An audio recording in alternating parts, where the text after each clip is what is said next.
ചെറിയവരെ വിട്ടേക്കുക. നമ്മേക്കാൾ ചെറിയ ആളുകളോട് ഒരിക്കലും ഫൈറ്റ് ചെയ്യാൻ പോകരുത്. അവരെ വെല്ലുവിളിക്കരുത്. ഞാനൊരു ഉദാഹരണം പറയാം. കാറിൽ പോകുമ്പോൾ സ്കൂട്ടറിൽ പോകണവനെ തട്ടിയിടാൻ വളരെ എളുപ്പമാണ്. നമ്മളൊന്ന് ബ്രേക്കോ ഗിയറോ ഒക്കെ മാറ്റി ഒന്ന് ആക്സിലേറ്ററൊക്കെ മാറ്റി ചവിട്ടി പിടിച്ച് സൈഡിൽ കൊടുത്താൽ സ്കൂട്ടറുകാരനെ തട്ടിയിടാം. പിന്നെ സ്കൂട്ടറിൽ പോകുന്ന ആളിന് സൈക്കിളിൽ പോകുന്നവനെ തട്ടിയിടാൻ എളുപ്പമാണ്. സൈക്കിളിൽ പോകുന്നവനെ നടന്നു പോകുന്നവനെ തട്ടിയിടാം. ലോറിൽ പോകുന്നവനെ കാറിൽ പോകുന്നവനെ തട്ടിയിടാം. നിങ്ങൾ ആലോചിച്ച് നോക്കൂ, വലിയവൻ അത് വാഹനമായാലും ചെറിയവനെ തള്ളിയിടാൻ എളുപ്പമാണ്. പണമുണ്ട രീതിയിലായാലും അധികാരമായാലും ഏത് രൂപത്തിലും വലിയ ആളിന് ചെറിയവനെ തള്ളിയിടാൻ വളരെ എളുപ്പമാണ്. പക്ഷേ അത് ചെയ്യരുത്. നമ്മൾ ഫൈറ്റ് ചെയ്യുകയാണെങ്കിൽ, ഇനി ഫൈറ്റിംഗ് മൂഡിൽ വരികയാണ്, ഫൈറ്റ് ചെയ്യുന്നത് തന്നെ ചിന്തിച്ചിട്ട് ചെയ്യണം. പക്ഷേ ഫൈറ്റിംഗ് മൂഡിൽ വരികയാണെങ്കിൽ വലിയ ആളുകളോട് ഫൈറ്റ് ചെയ്യണം. മലയെ വെട്ടിപ്പിടിക്കാൻ നോക്കണം, കുന്നിനെ വിട്ടേക്കുക. ചെറുതിനെ വിട്ടേക്കുക, താഴ്വരയോട് ഫൈറ്റ് വേണ്ട. ചെറുതിനെ കുഞ്ഞുങ്ങളോട് ഫൈറ്റ് വേണ്ട.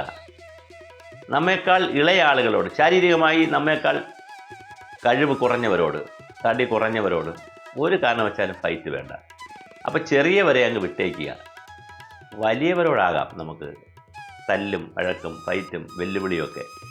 ഇതൊരു വലിയ അതാണ് മിടുക്ക്.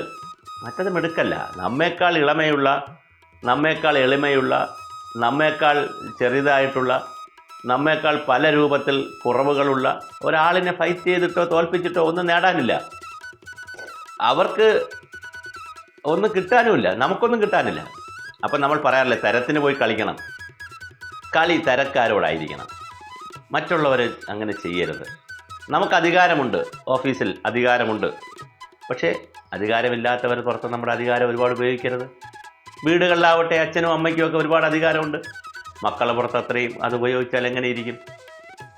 ഇത് വളരെ പ്രധാനപ്പെട്ടതാണ്. അപ്പോൾ ചെറിയവരോട് ഒരു കാരണവശാലും വെല്ലുവിളി വേണ്ട. ചെറിയവരെ ഞോണ്ടി ബഹളമുണ്ടാക്കി നമ്മൾ വലിയ ആളാവരുത്. നമുക്ക് വലിയ ആളാകണം എന്ന് നിർബന്ധമുണ്ടെങ്കിൽ നമ്മേക്കാൾ വലിയവരെ വെല്ലുവിളിക്കുക. നമ്മേക്കാൾ വലിയവരോട് നമ്മൾ ചലഞ്ച് ചെയ്ത് അവരെ കീഴ്പ്പെടുത്തുക. അപ്പോൾ അതിനൊരു സൗന്ദര്യമുണ്ട്, ഒരു സുഖമുണ്ട്, കാണാനും നല്ലതായിരിക്കും. അല്ലാതെ തന്നിൽ എളിമയുള്ളവനെ തല്ലാൻ നടക്കരുത്.